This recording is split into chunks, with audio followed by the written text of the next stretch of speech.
জীবিত গাছ থেকে দাউ দাউ করে আগুন বের হচ্ছে, এর আসল রহস্য আসলে কি? বাংলাদেশে এই জাতীয় নিউজগুলো এখন বিভিন্ন মিডিয়া খুব ফলাও করে প্রচার করে। আমাদের একটা চিন্তার জায়গা, এই বিষয়গুলো ফলাও করে যখন প্রচার করা হয়, মানুষকে যদি এর আসল তথ্য দেওয়া না হয়, তাহলে এটা কিছুদিন পরেই লাল সালুতে রূপান্তরিত হবে এবং সেই লাল সালু দিয়ে একটা ব্যবসা শুরু হয়ে যাবে। এজন্য এই বিষয়টা নিয়ে কথা বলা আমি আমার দায়িত্ব বলে মনে করছি। জীবিত একটা গাছের ভিতরে যে কোনোভাবে সৃষ্টি ও গ্যাসের কারণে, অনেক পুরাতন একটা গাছ যেটা যে কোনোভাবে সৃষ্টি ও গ্যাসের কারণে এখানে একটা আগুনের সৃষ্টি হতে পারে। এবং অনেক সময় এই গাছগুলোর ভিতরে দীর্ঘদিনের পুরানো গাছ হওয়ার কারণে এটার ভিতরে অনেক পোকার উপদ্রব হয়। এমনও হতে পারে যে অনেক বেশি পোকা থাকার কারণে কেউ হয়তো এখানে কেরোসিন ঢেলে দিয়েছেন যাতে করে পোকাগুলো বের হয়ে যায়। কেরোসিন ঢেলে দেওয়ার পরে সেখানে আগুন দিয়েছেন, ভিতরে প্রচন্ড ফাঁপা হওয়ার কারণে এই আগুনটা খুব দ্রুত ছড়ায় পড়েছে। এই জাতীয় ঘটনা ঘটতে পারে। আবার হতে পারে এটা জিনদের আবাসস্থল, যেই কোনোভাবে এখানে একটা আগুন সৃষ্টি হয়েছে। হতে পারে আল্লাহ রাব্বুল আলামিনের কোনো কুদরতি নিদর্শন। শেষ জামানায় অনেক নিদর্শন দেখা যাবে, আপনি যেটা কল্পনা করতে পারেন নাই, এরকম অনেক নিদর্শন শেষ জামানায় থাকবে। এই শেষ জামানার নিদর্শনের সময় একটার পর একটা অনেক নিদর্শন আসবে, যেটা মানুষ কল্পনা করতে পারে নাই, চিন্তা করতে পারে নাই। এরকম অনেক কিছু ঘটবে, মানুষ দেখবে। এরকমও আমরা দেখেছি যে পুকুরের ভিতরে হঠাৎ করে পানি দুই রকম হয়ে যাচ্ছে। এমনও দেখেছি পুরা পুকুরের পানি হঠাৎ করে গায়েব হয়ে গেছে। এই জাতীয় সকল ঘটনাগুলো ঘটতে পারে আখিরুজ জামান, শেষ জামানায়। এই বিষয়গুলো ঘটা খুব স্বাভাবিক।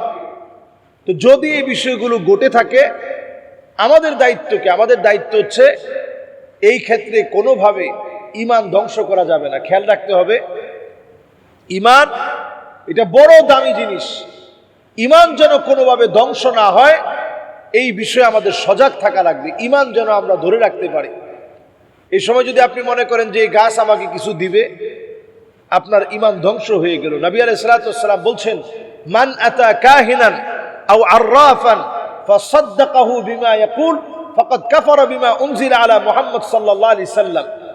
এই গাছকে যদি আপনার ভাগ্য পরিবর্তনকারী মনে করেন, অথবা কোনো ব্যক্তি যদি আপনাকে পরামর্শ দেয় যে এই গাছটা আপনার ভাগ্য পরিবর্তন করে দিবে, ফাকাদ কাফারা বিমা উনজিলা আলা মুহাম্মদ সাল্লাল্লাহু আলাইহি সাল্লাম।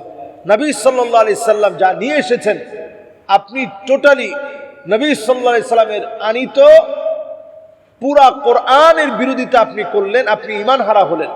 এজন্য এইগুলাতে বিশ্বাসী হওয়া যাবে না। আরেকটি বিষয় নবী সাল্লাল্লাহু আলাইহি সাল্লাম পরিষ্কারভাবে আমাদেরকে জানিয়ে দিয়েছেন, লা খায়রা ইল্লা খায়রুহু ওয়া লা তায়রা ইল্লা তায়রুহু।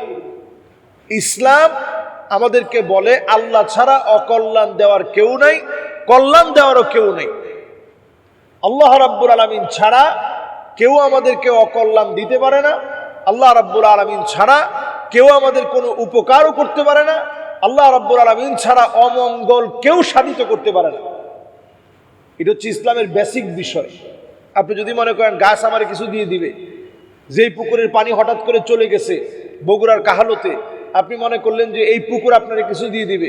যেই পুকুরের পানির মধ্যে দেখলেন দুইটা বাঘ হয়ে গেছে, পুকুর আমার কিছু দিয়ে দিবে। যে গাছের ভিতরে আপনি আগুন দেখলেন, মনে করলেন যে এই গাছ আপনাকে কিছু দিয়ে দিবে। দুনিয়ার কেউ আপনাকে কিচ্ছু দিতে পারে না আল্লাহ রাব্বুল আলামিন ছাড়া।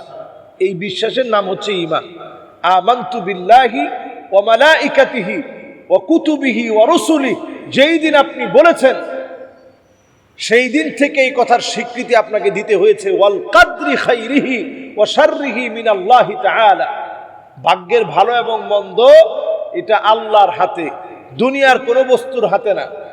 এজন্য বস্তুবাদী চিন্তা মাঝে মাঝে আমাদেরকে শিরকের দিকে নিয়ে যায়, ঈমানের ধ্বংসের দিকে নিয়ে যায়।